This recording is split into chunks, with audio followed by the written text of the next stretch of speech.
Okay, we're on the air. We had a little bit of technical difficulties, but hopefully that'll be here. For those who are watching this on Bledsoe Telephone Cooperative, we welcome you to the Mike and Bradley Sports Scene. Another edition of this. First, again, like I said, we want to congratulate Albert Roberts' favorite baseball team, the Los Angeles Dodgers, for winning the World Series for the second year in a row, beating Toronto Blue Jays. It took, I think, 11 innings to do it on Game 7. Game 7 went 11 innings, and Game 5, I believe it was, went 18 innings. Yeah, and so it was an interesting series, to say the least. Yeah, that you give everybody their money's worth on that one. Again, congratulations. They're winning their second straight World Series title, and then, of course, that put a little pep in Albert Roberts' step. Yep. For the weekend, for the month. You better pray he doesn't show up and let you know it. But anyway, like I said, we're here to discuss sports, local, state, college, pro, basketball, football, whatever it is, you name it. Atlanta has named a new manager, and of course, we'll get into that in a little bit. But first off, we want to do the high school football season. Of course, high school football season, the regular season is over with, and it's basically it's the new season. Everybody starts at the same record, 0-0. Mm-hmm. Basically, it's simple: you win, you advance; you lose, your season is over with. So basically, it's one and done for some teams here tonight. Of course, the one team which is one and done even before they played the game was Chattanooga Central. Apparently, a lot of injuries to their starters results in them they would forfeit the game to Giles County, and basically, as they said, they didn't want to put the freshman players to take a risk getting hurt, and so as a result, they forfeited. The TSSAA said that, according to the result, Chattanooga Central has to send $2,000 to Giles County to make up the financial loss they would otherwise have. You know, it's kind of unfortunate too, Mike, because even with the injuries coming off, there were still 39 players on the roster. Uh-huh. That's a pretty good 2A roster. 39 players, you could have fielded a team, but I don't know if it was as much. I mean, that was the excuse that was used, is they don't want to injure the underclassmen. But I think that most of it was a pride issue. They don't want to get beat that bad. But I mean, let's call it the way it is. Giles County's good A2 team. Giles County is a good team, and Chattanooga Central did not want to drive all the way over there and get the possum hunt put on. Well, what it is said that basically it would cost them $4,000 to load up the team on buses, and I don't think it costs that much, to be honest with you. But the TSSAA said, okay, you're not going to be playing in the postseason next year. They could have had 3 years, but they cut them a little bit of a break. Now they could appeal that part of it, but I don't think it'd do them much good. Well, see, with that, the only unfortunate thing is the kids that practiced all year long to get the chance to play now don't get that. Well, because the injuries will allow them to step up and try to fill those voids. So that's unfortunate for them, because as if I were a parent of Chattanooga Central, I would be a little upset. Because my kid played and practiced, went through the 2 days, went through the summer practices, and now they're given that you should have a chance to play, and they're not getting to. And I understand the injury thing. Don't get me wrong. I understand that if that's part of it, but I mean, come on, play the game and let these kids do something. Let them have a chance. Yeah, let them play. I mean, it's not and like if it gets out of hand in the first half, you can elect to have a running clock. Yeah. You have the running clock, the game is over, the score, it may be lopsided, but at least you play the game and give your kids a chance, and you don't have to be out of the playoffs, a postseason, for the next 3 years, in their case, 1 year. So it just it would make more sense to me as a coach in a program to go and play the game. You play the game. Of course, Chattanooga Central was 1-9, so basically they didn't have a very good season anyway, so they're really, if they had beaten Giles County, that would have been a great upset. If they they lost it, well, we'll say, okay, fine. So Chattanooga Central will end with a 1-10 record, and Giles County will go to 9-2 on to the next round. It's sort of like say, hey, Bledsoe County finishes 8-2.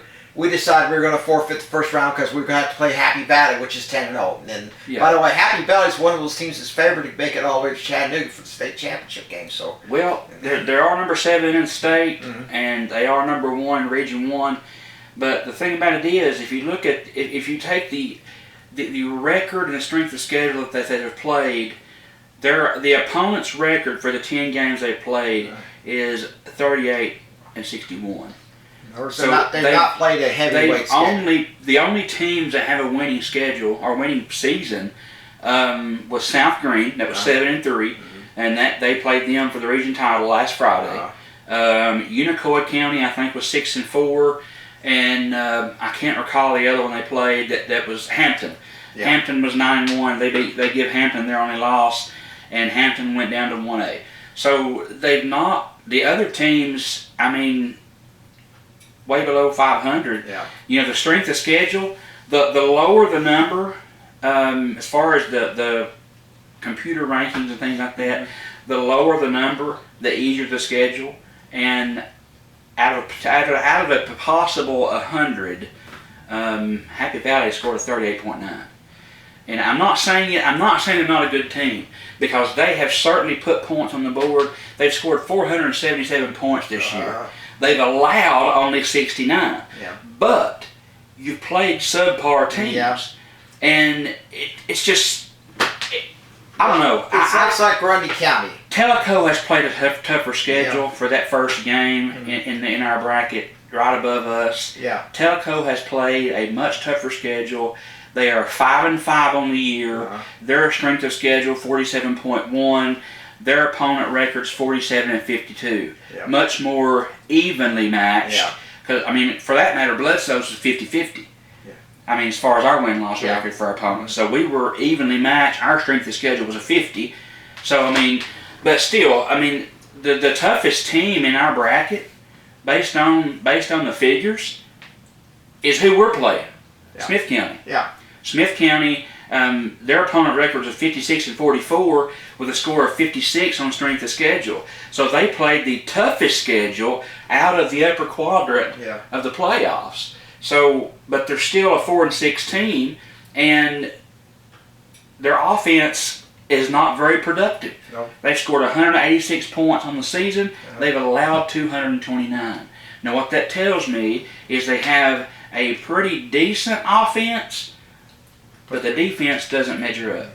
And Bledsoe County is a lot tougher than who they've played. The first time since 2006 that Bledsoe has played Smith County, and it was in the playoffs at Carthage, and of course Bledsoe County lost, I think, 38-12. Well, we have lost the last four to Smith County. And 2006 we met in the first round, and we lost 49-7. So we've definitely got a score to settle. I mean, we're 6-3. Well, actually 3-6. The last 9 meetings. Smith County's a tough team, and they're going to be. They were. Tellico did beat them in the regular season, and of course we beat Tellico. Now, you don't really always go with that, because anybody can have an off game, and the travel distance from Carthage to Tellico Plains is quite lengthy. Yeah, even further across than the us. state, really be up. So, but it's going to be a good game. It will be one of Bledsoe's toughest opponents this year, even considering Sequatchie and all those that we played already in Marion. Smith County is not a pushover, so please don't let that 4-6 record fool you. They came close to winning the region title. If they had not lost last Friday night, they would have done so. So, like I said, right now is that the game is scheduled for Friday night. As far as we know, unless something lightning strikes, they are moving a lot of games to Thursday night because of the incoming weather coming in here. Again, there were a lot of games being moved tomorrow night because of incoming weather. And of course, the winner of this game will play the winner between Happy Valley and Tellico Plains. If Happy Valley wins, we travel to Happy Valley. That's up near Johnson City. That's near the Virginia border, so that's going to be about 3-4 hour drive. If Tellico Plains wins like they did last year, Tellico Plains comes down here in the second round. It is very possible. Now, ideally, if Bledsoe wins and the right people continue to win in their bracket, it is a possibility, if Bledsoe continues to win, that we could host all the way to the semifinals. That would be very interesting. And that, of course, even in the finals, if we made it to the state championship in Chattanooga, we would be the home team based on the way the bracket is laid out this year. But obviously, we wouldn't be playing the state championship here in James T. Warden Field at No, John Wooden Stadium. we would love to have We would that. be over in Chattanooga. Findlay. So They used to do that. They used to do that in the Mhm. 70s. They used to have the team with the home field advantage would get the host rolling in the state championship game. Squatchy County did that in 73, and for some reason they decided to move it to Middle Tennessee State and then to Vanderbilt, and they played at Vanderbilt for a while, and then they played it at Finley. I'm surprised they have not they played it at Tech. They played at Tech for a few yeah, years. Tech for a few years. Yeah, Good. and also I have not played in Knoxville, so No. I would love to. I would love to be in Neyland Stadium. I would love to be, but then again, we'd probably have to have binoculars to see Yeah. what's going on there. Well, it makes sense. I mean, when you have the state championship Mhm. games, most of them try to be Middle Tennessee Yeah, for geographic location because it's easier for everybody to get to. Yeah. Because you have, it started out in Murfreesboro, Blue Cross Bowl, then they played some in Vanderbilt, like you mentioned, and then Cookeville, still considered Middle Tennessee, and then they put the bids out to the list of LA, and Chattanooga won that. Chattanooga obviously we know where that's at. yeah, So if you're playing if you're West Tennessee, if you're a Milan or a Humboldt or Yeah. a Peabody or something like that, you're thinking, man, if I make it a state title, I've got to go all across the state, and that's true. But one of these days, it's probably going to Memphis might win out. They might be all the way over there on that side of the state. So I'm not going to complain about it, and I'm okay with it well, it being could right in also their be at East backyard. Tennessee So. State, which would be up in That's possible. Up in It's very Johnson possible. City would be. So that would be a very interesting thing. Of course, again, that the championship game will be on the 5th of December. That will be at Finley Stadium, and of course, it's certainly a better stadium than Old Chamberlain Field. If you've ever gone to a game in Chamberlain Field, let me put it this way right now. Roy Greason Field was a better field than Chamberlain Field. I mean, that sort of thing. Because I remember going in when they hit the junior varsity balls, went down there and played the Mocs, and they said they literally outsold that 10,000 seat stadium by a mile. There were people like standing because they wanted to see the balls and the Mocs play. They weren't playing regularly then, but that sort of thing. But anyway, we're gonna of course have it here. Of course, we'll have that game Friday night. If you look at Maybe. if you look at the bracket, and of course we take it portion by portion, and really the only ones that we're concerned with right now is Bledsoe Smith and Tellico and Happy Valley. Those two games, obviously the winners will play each other, but you go the one below us and you have Cumberland Gap that is playing at Eagleton College and Career Academy. Yeah. Now Eagleton was the number one team in Region 2. They're a 7-3 team. Yeah. They've, again, same situation in Happy Valley. They don't have a good strength of schedule, but Cumberland Gap has never beaten Eagleton. They're 0-2. Of course, Eagleton's a rather new school. Yeah. They're 0-2 against 0-2 against Eagleton. Cumberland Gap is, and then below that you have Grundy County playing at Cannon County, and Grundy at Cannon. And Grundy has not beat Cannon in the last 5 times they played, and one of those was a COVID forfeit. But still, Cannon County, formidable opponent, but Grundy has better numbers coming into that game. Well, Grundy County started out 7-0, and then they ran into the tough schedule and ended up being 0-3. Mm-hmm. But the thing about it is that they front loaded there with weak sisters, and when they got to the point, I think they sort of felt like they were probably going to at least hopefully win one of those games, and they didn't. And so they ended up they're playing Cannon. Of course, you have York. Now, of course, York is a classic example of going from feast to famine in one season. They got within one game of the state championship game last year. It lost to Marion, who won the state title, and then this year they started out. What is that? 0-9 until they got the last game against Monterey. 0-8. Then they won over Monterey, then lost to Marion. So they got in by that. And of course, Monterey wasn't much good either. They would only have two wins to finish out the season. So I think at this point is that you look at the 4 teams from the region. you look at Marion Bledsoe. Those were the two heavies in the division. You had Grundy, which I wouldn't say not was quite in the heavyweight range, but they were close to it. Yeah. Then you had Monterey and York, which are basically just the what you call the sacks The of high school football. The tilapia fish of Region 3 2A, the bottom feeders.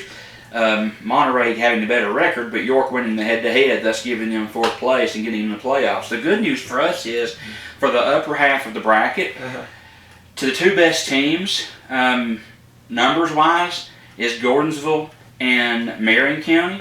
They will have to play each other. Yeah, lucky guys. If we keep winning, those two teams will have to play each other before the winner plays us. So I think Gordonsville, I mean, again, they're a pretty decent team. They're 10-0 in the year. Marion's a decent team. Ideally, I would love to get another shot at Marion County. Yeah, I would love to. I would love to get another shot at Marion. Might be at Jasper, which would But be we would have to place. go there, yeah. Yeah, let's go there. But let's look at it this way right now. You got probably for the second year in a row, you got every team in the Sequatchie Valley making the playoffs. Bledsoe, you have Sequatchie County. They're hosting a game Thursday night. Whitwell is on the road, I believe, and South Pittsburgh is the league champ. They'll host the first round game, probably the second also. Marion's hosting. So everybody in the valley got into the playoffs. I used to remember it was like you had the valley champ went to the playoffs. Everybody stayed home unless you got a bowl bid and that sort of thing. Back in the 1960s and 70s, but you look at this. You look at a lot of these teams. Tyner is back to form. They're playing in 3A, and of course other schools like that. Chattanooga Central, of course, forfeiting because for the rather spurious reasons we just mentioned, and really that I mean you got guys that kids are going to be playing all year long. We're going to tell them. I'm sorry, we because it would cost us money, and we have a bunch of injuries and all that. Now that's sort of like that's sort of like University of Tennessee telling the players, I'm sorry, but we're getting rid of the orange because it's too expensive. We're going to go to the purple because it's cheaper. Well, you think about it. We mentioned earlier. We went through this. The Chattanooga Central underclassmen. The message that sends to them is, hey, basically we don't have faith in you. That to me, that sets a standard for them that you're not good enough to play. That bothers me. The more I think about it, the more it bothers me. Give these kids a chance to play. I understand the money. I understand the thought of somebody getting injured, but you got the underclassmen have just as much chance of getting injured as those who are olderclassmen, upperclassmen. You got to give these kids a chance to play, and making up some thought of we don't want to travel because you've got 39 kids on the roster. That's one bus. That's just one bus. There are 2A schools that don't have 39 kids on the roster that are playing. And you're a 3A school with 39 kids and you can't field a team on offense and defense. You only need 11. And you've got, I can understand if everybody was hurt and you had 12 kids. All right, I get that. Okay, by and by, I get it. If somebody gets hurt, you're done. Yeah. But you got 39 kids. Put them out there on the field. Let's have a running clock. Let them play.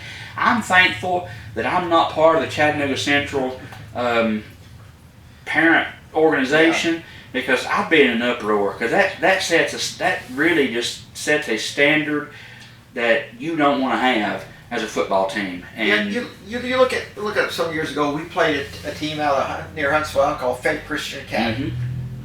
They came out on the field pregame warm up. I looked at them and I counted 25, 26 players. I said, "Where's the rest of your team?" That's it. And Bledsoe whipped them like a rug. And that same team, by the end of the year, I think they had 25, 26 players when we played them. By the end of the year, they were down to 23 due to injuries. and they still played their full schedule. They got beat every game they played, but they gave those kids a chance, and that's what it's about. It's not about the coach afraid to lose a ball game or being embarrassed or getting beat bad. It's about the kids. And somewhere along the line, somebody's lost sight of that, and I'm just sore over it. Well, the thing about it is, I don't know whether Jason Reel just got that team to fill in the schedule, which I think that's probably what it was for. And it's just basically is that, and I kept thinking, I said, well, why are they here for this? And I figured that either somebody dropped off the schedule and they needed to put a filler in it. So that it worked out well for us because we want a breather and that sort of thing. But of course, I felt sorry for that team there. I didn't want to see them get beat bad, and they did. But but they took it in stride. And of course, now we're going to go to basketball. Here is they're doing tryouts for their basketball team this year. They're supposed to start next month. And of course, on November 15th, they'll have the alumni game. So that'll be an interesting game. Odd versus even years. I assume you are not going out and try out for the basketball team, but I assume you're going to end up having a Stevens Pharmacy bandage. I think we're going to sponsor and have Ben Gay and Icy Hot, Ace bandages, ice packs, and a few walkers while you're at it. Walkers, canes and crutches, wheelchairs. We're going to set all those up, especially after that alumni game, because you know that we might turn it into one of those. Not the wheelchair basketball, but you might have one of those. They might all be on walkers. You just put in a little basket, the rollator walkers, and have them, wheel themselves down the field, the court and shoot. No, I say that in jest, but a lot of my friends will be playing the alumni game, and I can honestly tell you that we're not getting any younger, ladies and gentlemen. I know about that. I mean, I couldn't hit a basket if you put me in a cherry picker and throw me right next to the basket. And then just like that, I miss about every time. But no, I'm not going to be playing in that game. And I kind of really think is that no, it's just not. I'm 64. I'm going to be a little too old to get involved in that. I'm just as good game just as much as anybody. But even I know not to play. But anyway, of course, basketball is going to be coming in starting in mid-December and all the way to February, and hopefully all the way to the state championship as well. Okay, when we come back, we're going to have the college scene, college football, college basketball. New man at Tennessee's head baseball coach found here a couple more firings in the SEC and in the nation, and basically. The college football playoffs polls have come out, and surprise, surprise, there's one team that you didn't think was going to be there, but is in the college football program polls. You're watching the Mike Brown Sports Scene here on Bledsoe Telephone Cooperative Channel 18 and WAT Pikeville.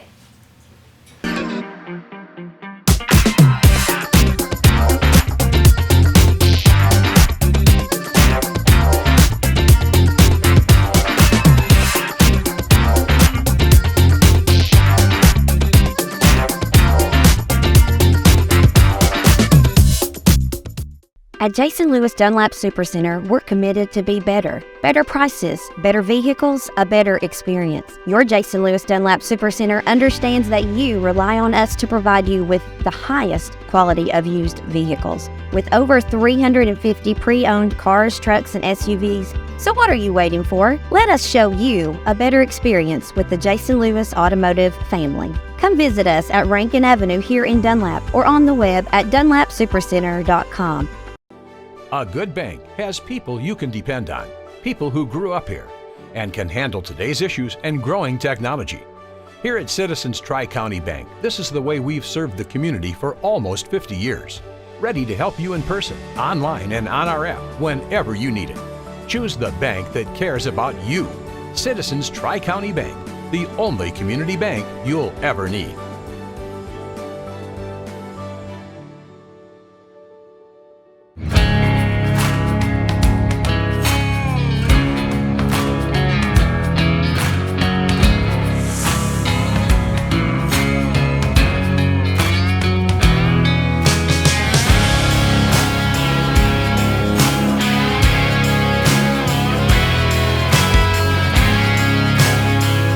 Support small business and shop DunlapMercantile.com. Okay, we're back here on the TV segment, and of course the radio segment we were discussing about Bradley what was going to sing, but I sort of dissuaded him from doing that because this would clear this town out faster than a fire drill. Dogs would be howling, cats would be squalling, cows and cattle would be moving across the field away from where we're at. So anyway, college football. We have the college football season. Of course, the college football playoff first poll has come out Tuesday night. Ohio State number 1. There are at least 5 SEC teams still in playoff contention, including Georgia, Ole Miss, Vanderbilt. Vanderbilt's another one. Oklahoma, Texas, and surprisingly Tennessee. Despite 3 losses, they are number 25, so they're still in it somewhat, and maybe hoping for Tennessee is in the top 25, but the Week 11 12-team college football projection, playoff projection, Tennessee, they're saying, is out. They can help their case. Yeah.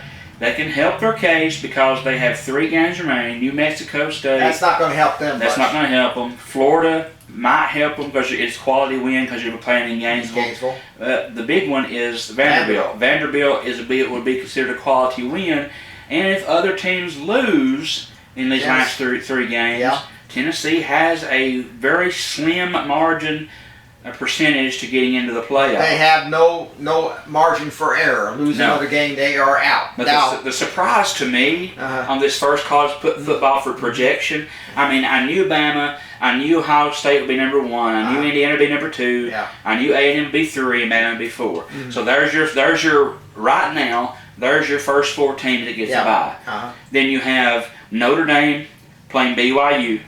Ole Miss playing Virginia. Oregon, Texas Tech. Georgia playing Memphis. That could be an elimination game right there for probably if Memphis loses, they're eliminated. And Ethan, come on in. Come on in, Ethan. Pause for just a second. While Ethan is just as showing up. I thought that was a moth against the windowsill. Come on in, Ethan. We'll wait till you went to a commercial break. Yeah, we did. Then we saw, we didn't know when he was going to show up, so we decided to go to college. But we'll let you get this fixed while we continue to talk. But anyway, Ethan's got here to had to put a new mic on there, and so hope you can hear us a little better. But anyway, while we'll keep on the radio here for a moment. But anyway, again, Tennessee is number 25 in the college football poll. They're 22nd in AP, 23rd in coaches, and so they're off this week, so they'll try to figure out what's going on. And what gets me, there's some real smart Alex who said bench Joey Aguilar. Bench Joey Aguilar. Put the others in there. Those same knuckleheads that are saying to bench Joey Aguilar. He's the leading passer in the SEC, for crying out loud. Well, that's why it doesn't make sense. Now, you got to remember is that his backup has had only 1 game experience, and that was a mop-up role. Right. Okay, the other 2 have had a total combined of 1 game, and they didn't do much. So it doesn't make any sense for you to actually put. That's like taking out an Indy 500 racer and put a Model T and it's putting my car in the Indianapolis 500 because it looks better. The same knuckleheads that are wanting to bench Joey Aguilar are the same ones that says Josh Heupel is on the hot seat. You've got to be kidding me. The man's won 47 games. Those of us who are Tennessee fans who are making that statement, do you need to really be reminded of what we were back in the Dooley, Jones, Pruitt days? I mean, and Lane Kiffin. And Lane Kiffin, you had that in there. Oh my goodness, I can't fathom in my mind the ridiculousness of somebody saying, well, because Josh Heupel made some mistakes coaching against Oklahoma, and the officiating didn't help very much.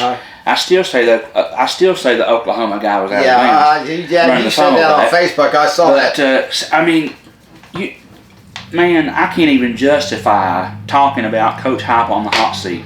He has brought Tennessee back to where they are today with all that turmoil we went after Fulmer was gone. Yeah. And then we go through all those coaching changes. And I'll tell you something else right now, Mike, not to change the subject on Tennessee, but the Auburn Tigers have just solidified themselves in that same situation because Hugh Freeze, like him, don't like him, indifferent, don't matter. He was stable. He had something going at Auburn. He needed another couple years, and I think he would have had Auburn in good shape. Well, you got to win. You have to look at it this way. When you had the 5 previous UT coaches, their combined record was 66, and that was over a 12-year period. You look at Heupel, 47 wins over 5 years. Note the difference. He has won quite a bit over that period. Now, as for Freeze, he had 6 wins the first year. He had 5 the second. He had 4 the third. Now, what did him in was losing to 10-3 to a Kentucky team that they should have beaten easily, and I think that was it. I mean, let's face some facts right now. It isn't like it years ago when Johnny Majors came to Tennessee in 1977. I use this as an example. Tennessee had fallen upon hard times, and Majors said he couldn't believe how much of a train wreck it was. And he told everybody, I am a hard worker, not a miracle worker. And everybody was saying, oh, we're going to have 8-9 wins the first season. Only had 4. They had 5. 5 won second year, third year 7-5. They gave him the time. They gave him the They had the patience with him. Now, if you look at Johnny Majors today, if they hired him there, he'd be gone by the 4th year because people would have said, let's get rid of the bum. And he did by the 9th year he had an SEC title. He had 2 more after that, and he helped get the program to where it was, where Fulmer took over and won a national championship with him. I have always made the comment is that Mike Hamilton was the athletic director, knee jerk, because he heard stories that the big sponsors were going to pull the money.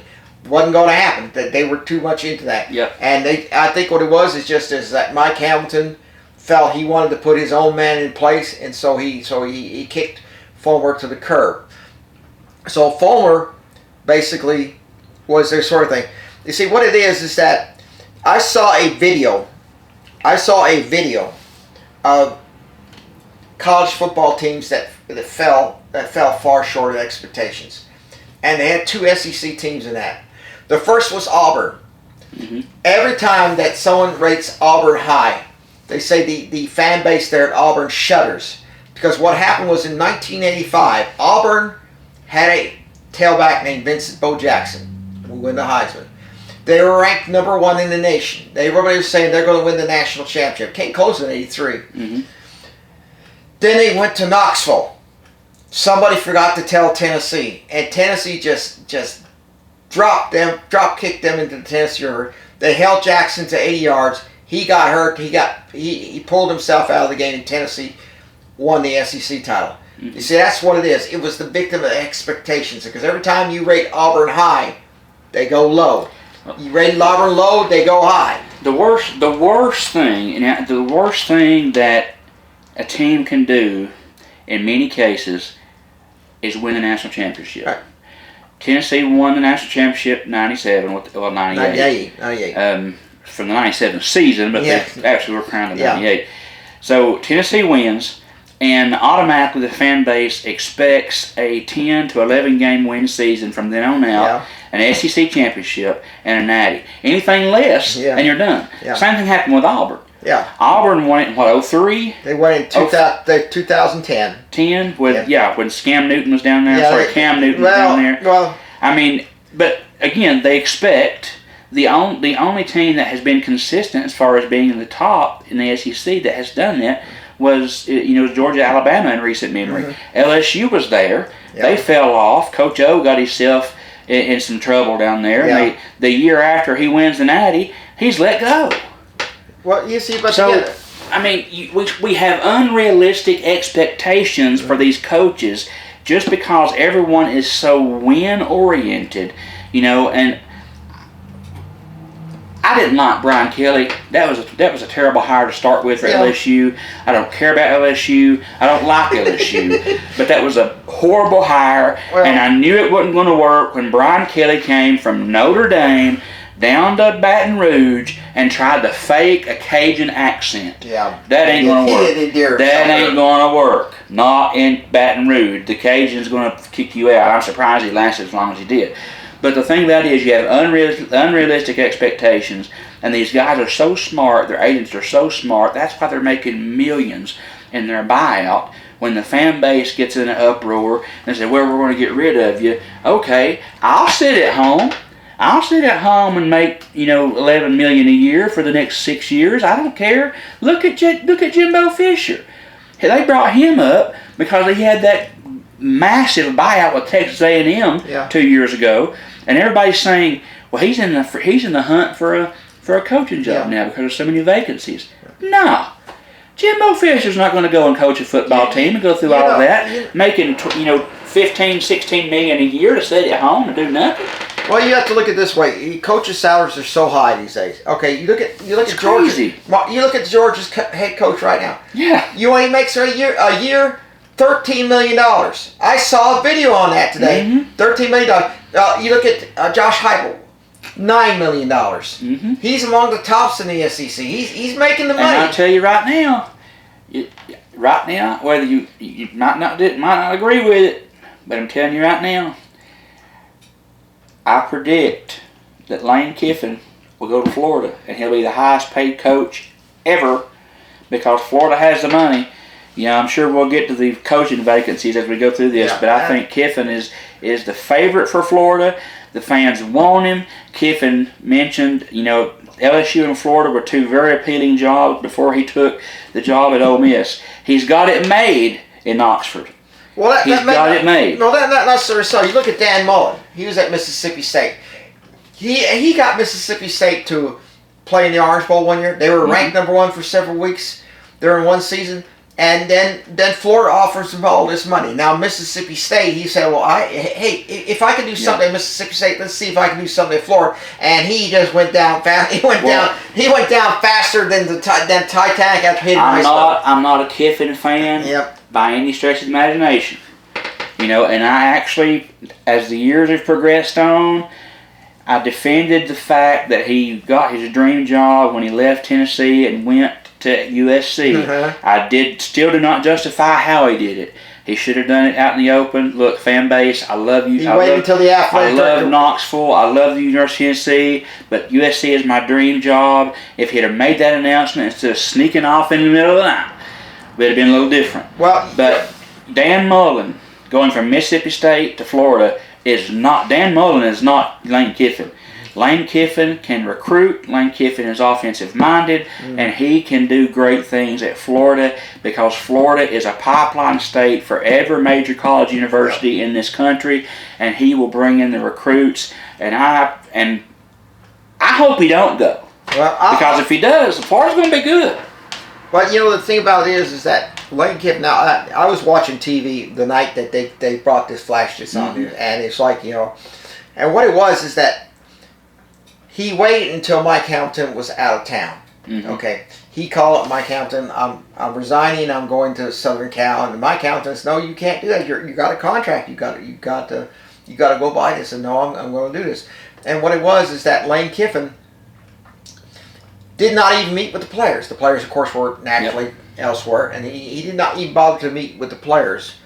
And what happened is that he went in, basically said. A few words, left through the back door, and everybody was and they were like burning the mattresses in Knoxville and all that, which I thought was sort of a little bit overreacting. But the honest, the way he left a bad taste. And then a few years later, after he got kicked out at USC, he said, "Well, I'd like to come back to Knoxville." And they said, "No way, you're not going to get that."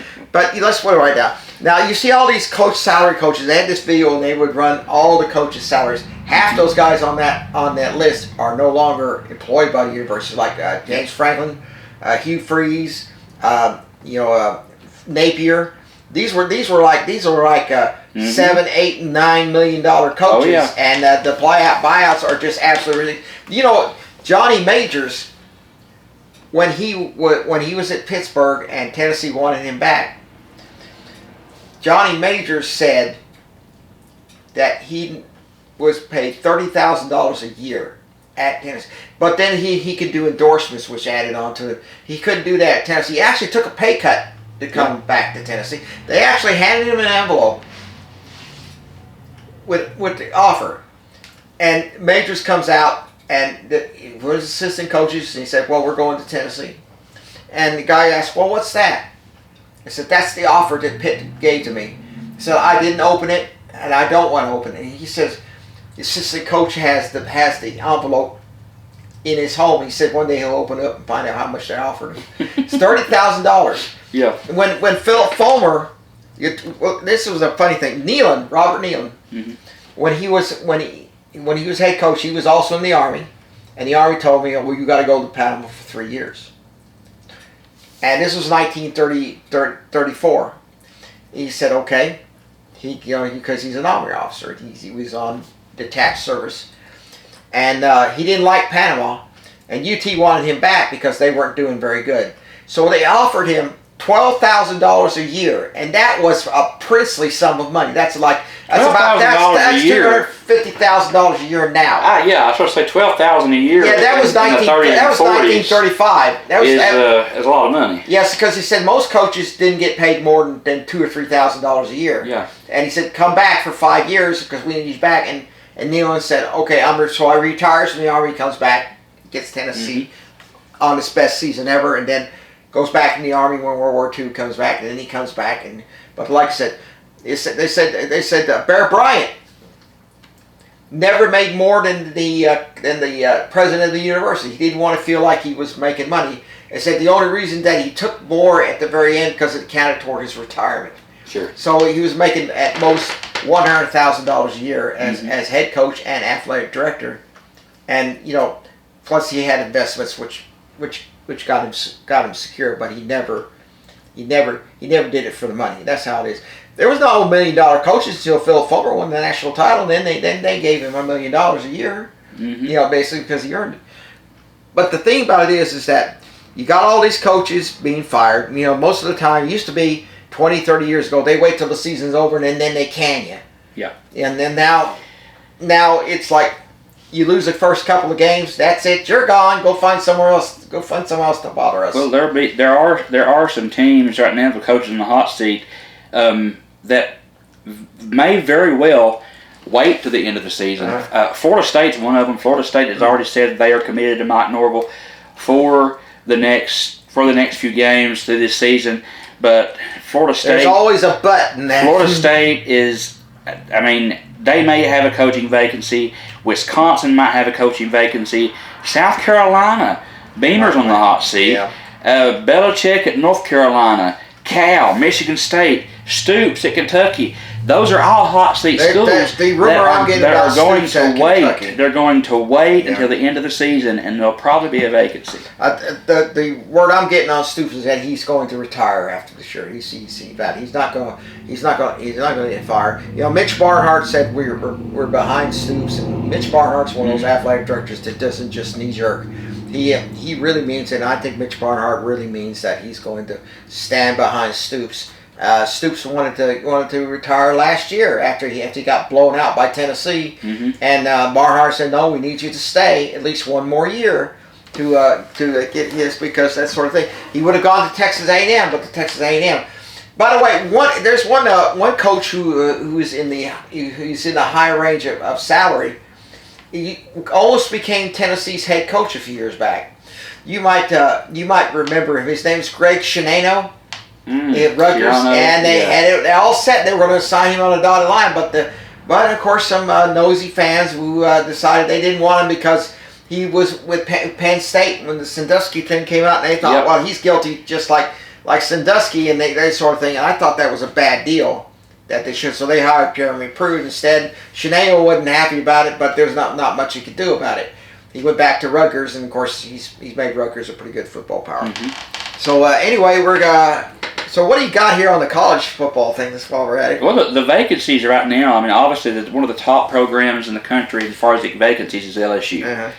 I think Florida is a very appealing vacancy. They've got them ranked number 3, but I think they're LSU and Florida is the top 2 in my opinion. Penn State, Auburn, Oklahoma State, Tech, or Virginia Tech, Arkansas, Stanford, UCLA made the list, but I mean nobody really cares about the West Coast when it comes to football. But who LSU as far as the short list? Kiffin is being mentioned, and here's what I think will definitely hurt LSU and the Kiffin thing. Yeah. The governor of Louisiana has openly came out and said that we're in their quote unquote we're not going to give out a huge contract. Yeah. Okay, Kiffin's not going to leave Ole Miss unless the money's there. Yeah. So that's really going to hurt them. It's probably a lot more likely that Joe Brady, the offensive coordinator from Buffalo, may get the nod at LSU. Jeff Brom, head coach at Louisville, and even Eli Drinkwitz, the head coach at Missouri, is kicked around the idea. Those names are on what they call the short list.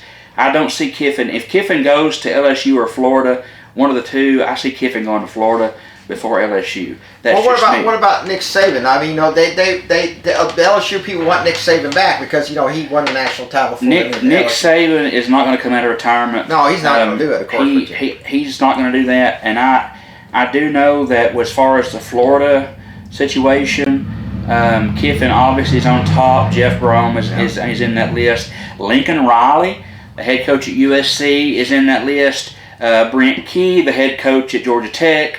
And Alex Golesh, who was the offensive coordinator for Tennessee, who is the current head coach at USF, he is also in the mix. But there's another name that's not on the list here, but I have seen it kicked around. Rumor mills, you know how those things are. Is Urban Meyer coming back out of retirement to coach the Florida Gators? What about John Gruden? No. John Gruden, I mean, being realistic, he's not going to coach either one of those teams. And I don't see, he wants to coach in the SEC, he's made that known, but I don't see him coming to LSU in Florida with the ceiling of expectation as high as it is. I don't see that happening.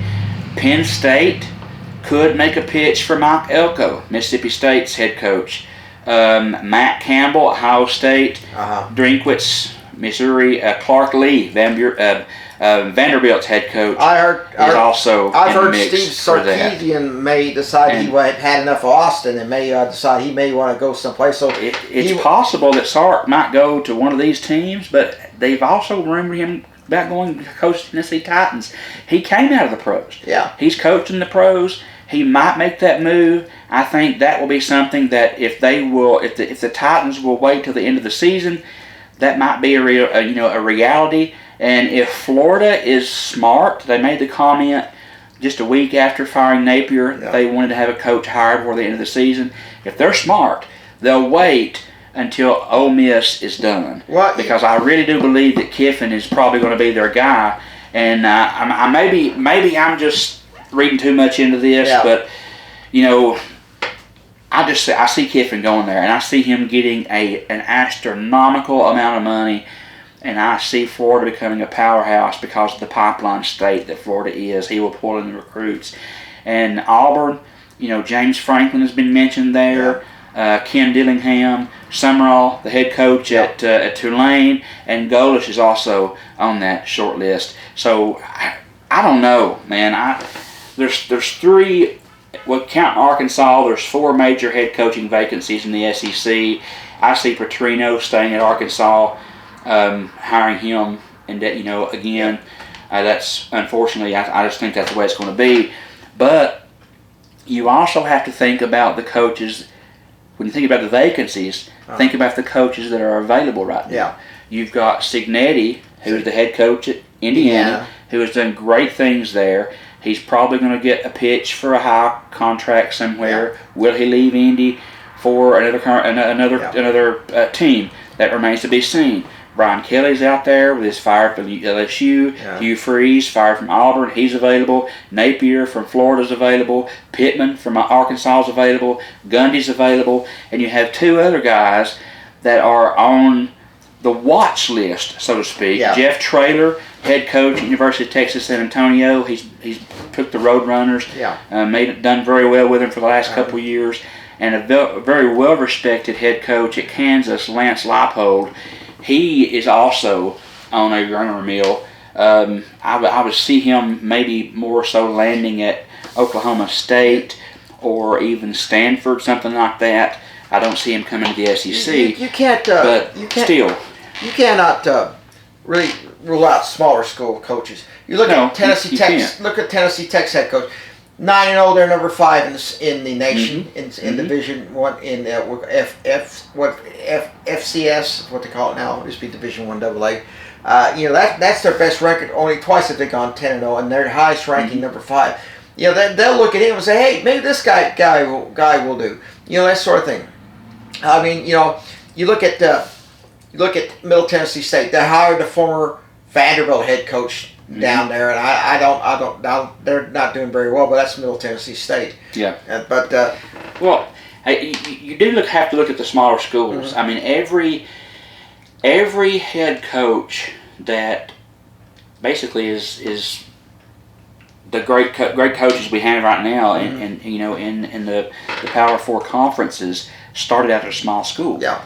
Did Saban, started at Kent State. Yeah. Then goes to Michigan State. Then goes to LSU. Then goes to Alabama, and in there obviously there was a stint in the pros, the Dolphins. But I mean, he started small. Yeah. And became arguably one of the greatest coaches to ever do it. So I mean, every coach has to have a start. Kirby Smart didn't come out of college and go in to be head coach at Georgia. No, he started as an assistant and worked his way up. So, you do have to pay attention to those guys who can offer a lot of things in the lower ranks. The problem is, with that situation, is your Power 4 conferences very rarely give them the time of day. Because, I mean, let's just be honest. Let's say, I mean, it would have been great for us, but if Tennessee, when they had an opening and they went after Heupel, okay, and the guys on the short list there, Gundy was part of it. I mean, all those guys were offered. Leach was a part of it, and those were high-profile hires. Heupel wasn't really a high-profile hire, so they gave him a shot. He was coach at USF. The athletic director had worked with Heupel, so he knew exactly what Heupel was like. So think about how much sense that it would make if you were, let's put ourselves, God forbid, let's put ourselves in the shoes of a Florida Gator fan. Lord. Okay, and here we are, and on our short list, we've got Kiffin, we've got Brom, we've got Riley, we've got Key, we've got Golish, and we go out and hire John Doe from Florida, Middle Florida, Swamp University, A&T, A&M, and we hire that head coach. The fan base is going to absolutely go bananas because they didn't hire a high-profile person to lead the program. I think the program would be satisfied with a Kiffin, a Brom, a Riley, a Key, or somebody like that. But unfortunately, the big schools tend to overlook the smaller hires. And they're good coaches there at those levels, but they just don't pan out. Tennessee took a chance. They took a chance with Butch Jones. And Derek Dooley. Derek Dooley. Butch Jones was the head coach at Cincinnati. Yeah. They hire him. Cincinnati was a smaller school. Now they're in the Big 12, but they were a smaller school at the time. And they took a chance. It didn't pan out. So teams give opportunity. Sometimes it pans out, sometimes it doesn't. But the main thing is they want to please the fan base because that's where the money's coming from, and they're going to go for a home run hire. And my prediction, I see Joe Brady or Jeff Brom going to LSU. I see Matt Campbell going, or Clark Lee going to Penn State, and I see Kiffin going to Florida, and I see Sumrall from Tulane going to Auburn. That's my prediction. James Franklin going to Virginia Tech. I think Petrino stays at Arkansas, and I think UCLA hires Nussmeier, the offensive coordinator, that's finally found a secret to getting Nico up to where he needs to be, and I think they hire him. That's my take. Now, as far as Oklahoma State and Stanford, I don't know. I really don't. But I see Lance Leipold moving from Kansas to Okie State, in my opinion. and I don't think Stanford's not been relevant since Andrew Luck played there. So, quite frankly, that's what I think who will be where, but I could be wrong. But I do believe that Georgia Tech's coach Brent Key, I believe he's proven himself. Georgia Tech is 8-1 on the year. Sorry, and I mean they have. He may do something. He's a name that they're kicking around. So when you're successful, you get big contracts. So we'll see how it all plays out. Well, of course, next year Georgia Tech plays Tennessee at Grant Field and Bobby Dodd Stadium. So if he's there, we'll see how that goes. Florida, of course, they say, well, we want our man in by the Tennessee game. But to be honest, you shouldn't do that because really the head coach cannot go out and just reinvent the wheel in just 1 week because he basically got to put his staff together. He's got to do this. And the best bet is just to wait till after the season and then try to get some. If Florida is smart, they'll let the interim coach continue to coach to the end of the season so that they can make a pitch for Lane Kiffin. If they try to hire a coach right now and sign a contract, Kiffin's not going to leave Ole Miss in the middle of the season. No. Sorry. I don't care if you offer him $100 million a year. I don't see him leaving Ole Miss in the middle of the season with on the verge of a college football playoff berth with a chance to go far and go into the second round and potentially upset somebody or get another shot at Texas A&M if it goes the way it is right now. I don't see him doing that. I don't see that happening, and if they're smart, they'll wait on him. They'll give him time because I really do believe in my heart Kiffin's going to Florida. Okay, well, we're going to go through a break in the action, and then we will, of course, come back and we'll talk about the pro football. We'll talk about the World Series, and, of course, the exciting World Series between the Los Angeles Dodgers and the Toronto Blue Jays. And I'm halfway expecting Albert Roberts to show up as you're watching the Mike and Bradley Sports Scene here on Bledsoe Telephone Cooperative Channel 18 and WAT AM 1110, Pikeville, Tennessee. At Jason Lewis Dunlap Supercenter, we're committed to be better. Better prices, better vehicles, a better experience. Your Jason Lewis Dunlap Supercenter understands that you rely on us to provide you with the highest quality of used vehicles. With over 350 pre-owned cars, trucks, and SUVs. So what are you waiting for? Let us show you a better experience with the Jason Lewis Automotive family. Come visit us at Rankin Avenue here in Dunlap or on the web at dunlapsupercenter.com.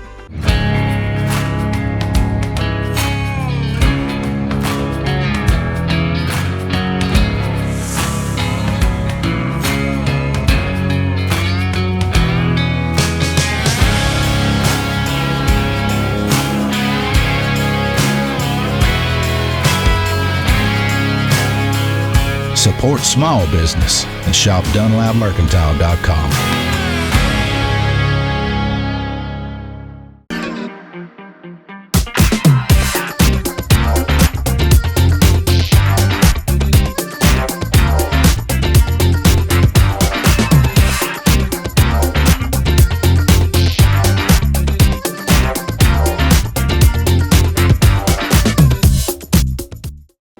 A good bank has people you can depend on, people who grew up here and can handle today's issues and growing technology. Here at Citizens Tri-County Bank, this is the way we've served the community for almost 50 years. Ready to help you in person, online, and on our app whenever you need it. Choose the bank that cares about you. Citizens Tri-County Bank, the only community bank you'll ever need.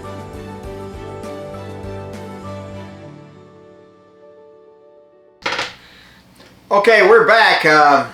We're listening to the interlude to the Orange Blossom Special, and I was halfway to Birmingham. I hate to tell you this right now. I prefer the Johnny Cash version better. Anyway, we're going to talk about pro sports, of course, pro baseball, the World Series. The World Series, of course, has concluded in 7 games, and the Los Angeles Dodgers, for the second straight year, are the World Series champs. As they staved off the Toronto Blue Jays in 11 innings, and obviously I know it's got to put a pep in Albert Roberts' step. Well, I got to say one thing to that. How about them Dodgers, Albert? How about them Dodgers? You know, it was hard to cheer for the Dodgers, but I've said it before and I'll say it again. I ain't for the Los Angeles Dodgers, but I can't cheer against Freddie Freeman. and I can't cheer against Albert Roberts. And you know something else? There's the third variable in this equation is the Dodgers was playing that old Canadian team Toronto. So when we were in the Major League Baseball World Series, all I'm going to say is Merca. Yeah. Dodgers needed to pull that out because the red, white, and blue needed to pull that in. So they win Game 7, 4-3, and I'm happy for Albert. I'm happy for Freddie Freeman. And now the thing that I get that I love now is the off-season moves that start happening. Free agency, those who are opting out of contracts, and those who are just not re-signing, and those who are kind of testing the waters of free agency. My favorite time of year. Yeah, because, that sort of thing. I was reading something about the Montreal Expos, which no longer exists. They are the Washington, Nationals? They're the Nationals. Okay, it used to be Washington Senators. I was trying to keep thinking of that. But anyway, they would, the fans up there said the one thing that really made it enjoyable living in Montreal was going to see the Expos play. And of course, they didn't have a lot of winning seasons, but they said they would like to have another MLB team up there. There is talk about an expansion team possibly coming back to Montreal, and as well as Nashville, and so they're looking to expand over the next 2 or 3 years. You'll probably have an expansion team, and the Tampa Bay Rays are wanting to get out of Tampa, from what I understand. So that team could move. They could. And if they do, you still could have 2 expansion teams. That team could move to another city and have 1 expansion team. Most of the time, if you're going to have an expansion team, you're going to have 2, because it's kind of like on Monopoly. You got to build evenly. Yeah. But Tampa's wanting out of Tampa, and Nashville is on the block to get a team. Montreal's on the block to get a team. And Oklahoma City, I heard, was on the block. Las Vegas is on the block, but they got the A's, so who knows? The Oakland A's, the owner of the Oakland A's, some years ago wanted to have a NFL team in Birmingham. Okay, and he was friends with Bear Bryant. And this is what Bear Bryant said. And I said, well, Charlie's eyes are bigger than his stomach, and he said there ain't no way the NFL is going to let him own a team, because he was too much of a maverick for the stodgy NFL owner. That tells you what it is. He said he wanted Bear Bryant to be the head coach of that NFL team, and Bear Bryant was just like, yeah, right, like that's going to happen. But that was how it was. But yeah, well, Nashville is a good place because it's situated between Atlanta and Cincinnati. Well, Tennessee has a pro football team, and they have a pro basketball team. Memphis Grizzlies and Tennessee Titans, they don't have a pro baseball team. So they do have a hockey team too. It makes sense. They do have Nashville Predators for hockey. Yeah. It makes sense. Nashville is a city large enough that could definitely support a baseball team. If Nashville did get a baseball team, I would be a Nashville whatever, or Tennessee whatever team, second to my Braves, obviously. But I would cheer for them. And with the expansion on the verge of that happening, Nashville is a prime place, and I see them having a baseball team. They were actually in the short list when the A's moved from Oakland. Yeah. It was actually got down to between Las Vegas and Nashville, what I read correctly, and they chose Vegas because of the pull for that and the support they would have. But Nashville's still in the hunt. I used to when announced that Houston Oilers were moving to Nashville, and I said we already have a pro football team, the Tennessee Volunteers, which is sort of all done in jest. But I said when they hit it, I said they're going to have to change their name. The Tennessee Oilers does not seem to fit in the state of Tennessee, and they had a contest. Well, that is not named the team, and I suggested the Tennessee Rednecks. Well, the Tennessee Oilers for that inaugural season in '97, it just didn't. Like you said, it didn't fit. They tried to mesh that in with the Tennessee flag logo somehow, and it just didn't fit. The Tennessee Copperheads was thought about. The Titans obviously made the short list and eventually made the what it was, the cut to be the team name. But it's the Titans actually came from before they came to Jets. They were known as the New York Titans. So basically, is they asked the New York Jets if they could use the name, and they said fine, no problem. So they became the Tennessee Titans. I submitted my name was the Tennessee Rednecks. Because it would have been fun. They said, "What two names would you have?" And I said Tennessee Rednecks, and I think the other was the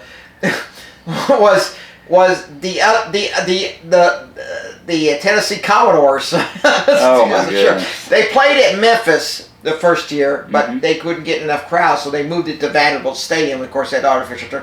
Of course, Vandy had on about 40,000. They gave Vanderbilt a couple of $1 million, and that's why they tore out the artificial turf and put grass back in. So when they built that new stadium there, then they moved there to Adelphia, and that sort of thing. So it's a lot of things. Like you look at the Dallas Texans. Okay, not many people know this. When the AFL was created to compete with the NFL, the Dallas Texans was one of the team. Okay, they moved and became the Kansas City Chiefs, and of course years later they had the Dallas Cowboys, which was America's team and that sort of thing. But they had a lot of names. They actually had a pro football team called the Brooklyn Dodgers. Yeah. After the baseball team, I don't know if they went out of business and all that, and finally came out of there. But what's in a name is that's sort of. You look at Auburn University. How many names do they have? 3: Tigers, Plainsmen, War Eagle. War Eagle. Well, you look at the Braves. I mean, the Braves have went through. Let's see. I'm trying to think. They were the Boston Braves. They were the Milwaukee Braves. They were the Bees. They were the Atlanta Braves. They were the Boston Bees. The Boston Bean Eaters. The Braves actually started as the Boston Red Sox. And then they went to the Bean Eaters, and then they made another Boston Red Sox, which became the Boston Red Sox now. But the Braves have had all those different names in baseball. A lot of names changes have happened, not just in football, but in baseball too. And that's just part of it, I guess, as growing pains and things like that. But the Dodgers were originally in Brooklyn. They moved to L.A., became the Yankees West, as I like to call it, because they don't care to spend the money. New York Giants became the San Francisco Giants. They moved about the same time. The thing about it is that the fields that they play becomes as beloved as the teams themselves. The Brooklyn Dodgers played at old Ebbets Field. Of course, after they left, they tore that down. Now they have apartments, Ebbets Field apartments in New York City, and then of course old Yankee Stadium. They tore that down and put in a new Yankee Stadium, but people still think about that. And of course Milwaukee, tore down his stadium, and the story was that Bob Uecker was presented the seat where he sat in for that commercial, and he was actually very touched about it. But that sort of thing.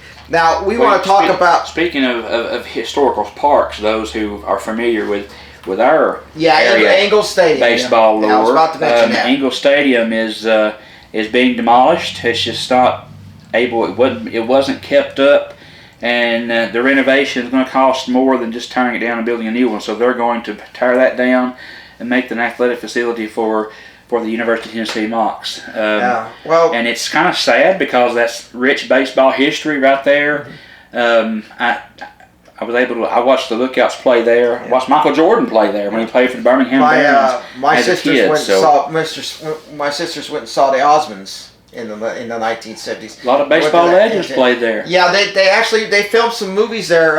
42, they filmed some of that there which substitute for Ebbets. Yep. Ebbets Field. Yeah, nobody knows that was Engel. Willie Mays played there. Babe Ruth has played there. A lot of baseball history. A girl struck out Babe Ruth. Is rich right there. A girl struck out Babe Ruth, and said they gave away houses and cars in those days and that sort of thing. And that was sort of like people would compete, buy a ticket and win a house. That was the big thing. And Engel Stadium, of course, the last few years weren't very kind to it. It got overgrown with weeds, and I think as much as you'd like to save it But what would you use it for? It would be, you wouldn't use it for many baseball games. High school football teams would probably sometimes use it, but really, to be honest with you, it's probably it's. I hope they put some type of marker there to commemorate that. But Ingalls Stadium, of course. Now they could have modernized it if they chose to do so, but I felt that. But the Lookouts felt that a newer stadium. If they had only the thing about Ingalls Stadium, they built the AT&T Park up top of the hill. Yeah. And now they're building a new one over where the old William Foundry building was. Yeah. But when they left Ingalls Stadium, went to AT&T Field, nobody kept it up. Yeah. And I mean, they like you said, they shot a few movies there. They cleaned it up for that. Yeah. But I mean, looking at pictures of it, it's ridiculous that they just let that go to waste. They actually have a tree growing right in the middle of the stands, and so and it's pitiful. It is, but again, the rich history that stadium has, as a baseball fan, it really hurts my heart to see it tore down. But I understand why it can't be there. Okay. I understand why. It's like Bledsoe County. After they moved the high school field up the road, they didn't just abandon Greason Field. They rehabbed it for middle school and Little P and Wee P and that sort of thing. Squatchy County, on the other hand, when they moved their stadium up the road to the high school, they left that pretty much to go into ruin, and now it's used as a storage facility. And I really think that's really, really sad, because at times I've been to those football games. I had a great view of the telephone pole in front of me. I had to ask him, what's going on here? I couldn't move. And that sort of thing. I went to the last game Bledsoe County, Squatch County played on that field. And, that sort of thing. And, of course, there was a great view of the light pole in front of me. And Robert was with me, and he was joking about it and said, Robert, how would you like to go climb a light pole real fast? It was that sort of thing. But, that sort of thing. But really, to be honest with you now, sometimes as much as you want to preserve the history, sometimes the history cannot be preserved anymore. Now, let's talk about pro football, shall we? While we're at it, of course, NFL season, right in the middle of the NFL season. And, of course, right now, Atlanta seems to be doing all right. Atlanta's doing okay. They're 3-5. They're third in the NFC South. Tampa Bay 6-2 leads the NFC South right now. As it sits, your top four teams in regards to odds: AFC, Kansas City, and Buffalo. NFC, Detroit, Philadelphia. Yeah. Those are your top four teams based on odds. Vegas betting. The New England Patriots right now are 7-2. Yeah. The Colts are 7-2. The Broncos are 7-2, and those three teams have the best record in the NFL right now. The Kansas City Chiefs are 5-4, third place in the AFC West. But the thing about the Colts, interestingly enough, the New York Jets, who are 1-7 on the year, they obviously didn't sign Aaron Rodgers back. Yeah, had a lot of quarterback controversy. Didn't know who they were going to play. Yeah. Let some go, traded some. The last two moves they've made before the trade deadline, they traded defensive tackle Quinnen Williams to the Dallas Cowboys. And they got a defensive tackle, Maisie Smith, who was a little bit better than Williams, and 2 draft picks. But the thing that has kind of shocked a lot of people in regards to the trade that they made, the Jets traded cornerback Sauce Gardner. And yes, his name is Sauce. Sauce Gardner, really good cornerback. He was traded to the Colts for a wide receiver, Adonai Mitchell, first round draft pick and a first round draft pick in 26 and 27. So the Jets got rid of Sauce Gardner for big picks. Yeah. And a bag of Cheetos, pretty much. Well, you tell that the Colts are on the sauce, so to speak. The Colts, obviously, that's going to help them. They're already 7-2. Yeah. They've much improves their defensive secondary with Sauce Gardner. The Jets, again, they're 1-7. Only team worse than them this year right now is Tennessee Titans. They're 1-8. Yeah. Those two teams have tanked. Tennessee would be good if they had an offensive line to block for Cam Ward, but it just doesn't happen that way. And the Giants were on a roll and were playing very well until Scatabo dislocated his ankle and put him out for the season. He has a little fracture, I think, in that, if I read correctly. But, he was a hard-nosed runner. They're 2-7 on the year. But it's really, really too early. I'm sorry. I said the Titans were the worst in the league. Yeah. The Saints are also 1-8. So let's not forget that. But so the surprise for the year, obviously, is the Patriots and the Colts. Yeah. Because they're leading their division, and it was supposed to be somebody else. The Texans were supposed to lead the South.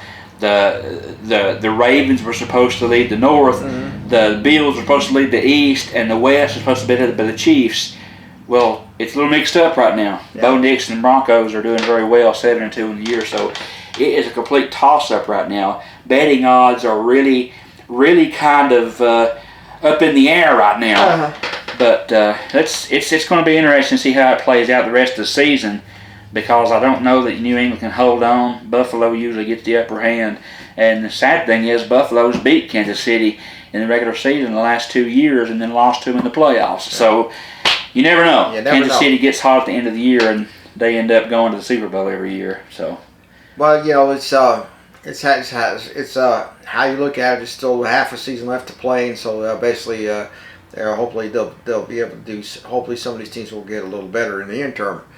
And well, I forgot to mention earlier is that college basketball season has started. Tennessee, after losing to Duke in an exhibition game, bounced back with a win Monday night. The Lady Vols unfortunately lost to North Carolina State in a close game. Lost by 3. Lost by 3. So the number 8 Lady Vols lost to the number 9 NC State by 3 points. That's not bad. No, that's not bad. But it's not the way you really want to start the season with. So again, like I said, we still got a lot of the basketball season to run, and of course we'll get a little here. Tennessee football team off this Saturday. They'll face off against New Mexico State.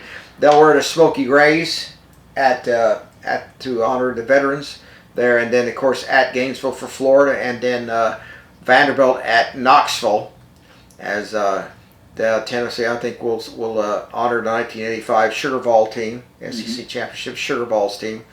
At that game, I believe, is what I heard. I'm not sure yet, but anyway, let's see what happens here right now. Again, the college football playoff poll has been released. Of course, Ohio State still got about 3 or 4 more weeks before that happens. Conference championship games, and then we'll see what happens here. As of course, Tennessee, hoping lightning will strike their way. Of course, it will. So this will do it here for the Mike and Bradley sports scene.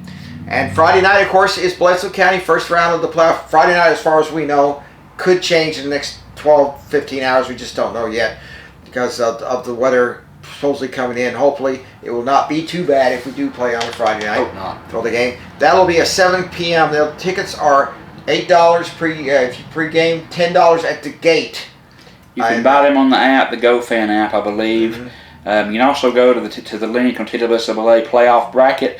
Click the link, the blue link in between Bledsoe and Smith County, and it says tickets. Click it, buy them, and save you $2. Save you a couple of bucks, but $10 at the gate. Again, that'll be at John A. Boynton Stadium, James T. Warden Field, and of course that'll be a 7 p.m. kickoff.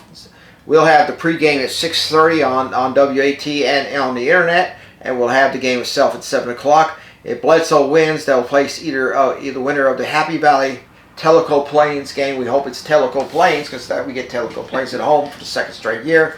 If it's Happy Valley, we go on the road, and that's up near Johnson City, and that's and as all these games are scheduled for Friday, they have to be played by Saturday at the latest. So basically, unless you're going to forfeit or lightning strikes or something like that. Hopefully we'll get this game in. As Bledsoe County 8-2 will take off against the 4-6 Smith County Owls, and as Bledsoe County hopefully will put some owls on their trophy. Pluck the owl feathers out of their wings. As Margaret Hellman said, I have no owls to feed my. Set their tail feathers on fire. Or something. So again, they're going to do a little bird hunting Friday night as the Bledsoe County Warriors will take on the Owls at Smith County. Again, Friday night, we asked the fans to show up to cheer on the Warriors on the victory. Bradley, you got some final words to say? I got some final words. No, we're in trouble. And I've got to say this, we didn't get to talk about it very much when we was talking about the baseball segment. Walt Weiss was the new Atlanta Braves manager. You mentioned that. Excited for that. End his career with the Braves at shortstop, and he's been the bench coach for the last 3 years. So they've upped him. He was a former manager at Colorado. And we mentioned the free agency out there. The Braves have got money in the tank. They better go after one of these 4 players. Kyle Schwarber would be a good DH, so letting those in walk. Cody Bellinger would be a good outfielder to add to the mix with Michael Harris and Ronald Acuna. Yeah. Go out there and get him. He's opted out. He's on the market. Bo Bichette, we need a shortstop. He can play second base, third base, or shortstop. Bring him in there. Let's go. And a pitcher, Dylan Cease. He is also on the market. The Cubs are looking at him. The Padres are looking at him. The Braves need a good pitcher to complement Strider and Sale. And now, my final words, go Blue, go Braves, and go Big Orange. I always hope it is his final words because Friday night again, Bledsoe County and Smith County at home. Friday night there will be again $10 if you pay at the gate, $8 if you get pre-sale. And of course, Bledsoe County keeps the bulk of that money for the game for that thing. And of course, first round of the TWSAA playoffs hopefully will be in Chattanooga on December 5th in the afternoon game. Hopefully, Bledsoe County will continue to keep on winning. So again, we bid you farewell. We'll see you in the next episode of the Mike and Bradley Sports Scene here on WATA AM 1110 and Bledsoe Telephone Cooperative Channel 18. We'll see you next time. Goodbye, everybody.